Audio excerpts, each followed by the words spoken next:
This is what I've discovered. There is the self we think we are, the self that attempts to deal with the outside world of reality. This self I call the ego.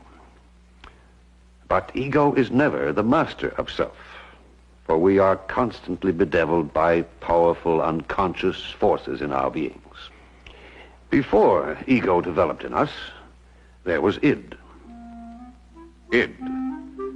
Id is all that is primitive and infantile within us. Id is the blind instincts of sexual desire and aggression.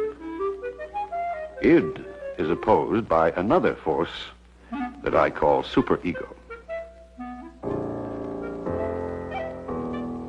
Superego is rigid, punishing, and repressive, an inheritance from the repression of our parents and the restrictions that are part of the society we grow up in.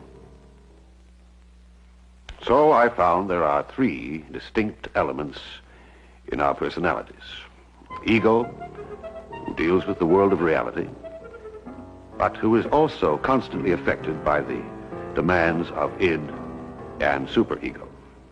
Just what do you mean you're not sure, David? Either you've got a firm commitment from Robertson or you haven't. Now, which is it? I happen to be in the position where I've got to know. Well, Mr. Cooper, I'm certain he made a commitment.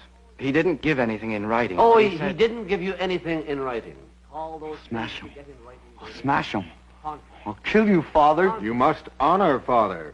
Yes. And they can bring me back firm commitments. Now, don't interrupt me when I'm telling you how... Your father is a good man, David. Everyone knows that. Pick up the telephone. Honor thy father. Honor thy father. Honor thy father. I hate him. I hate him. Honor thy father. Honor thy father, or you will be punished. He stole Mummy away from me. I'm taking your mother away on a holiday, David.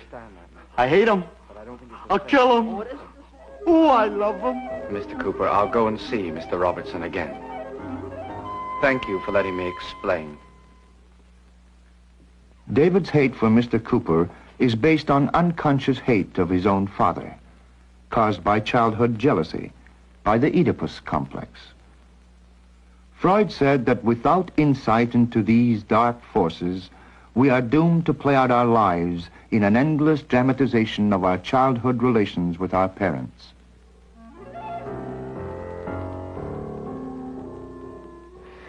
It's great to be alone with you, Peggy.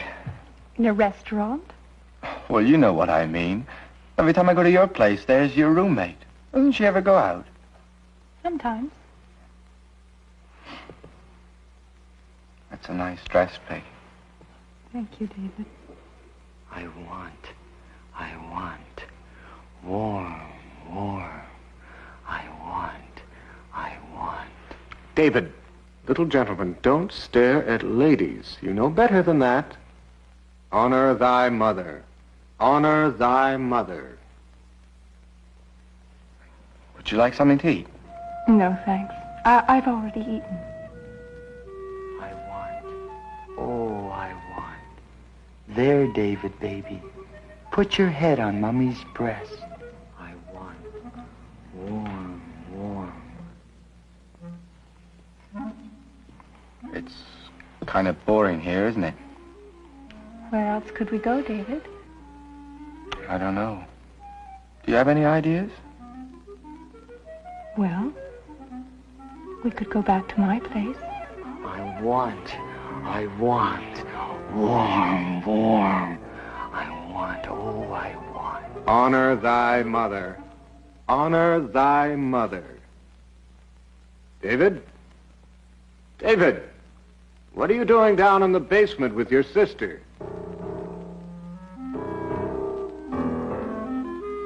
Yeah, let's go. But you're sure it's all right? I mean, you're sure your roommate's out? Yes. Our childhood relations with our parents, said Freud, govern all our later affections and often fill them with anxiety. David obviously has little sense of his own identity.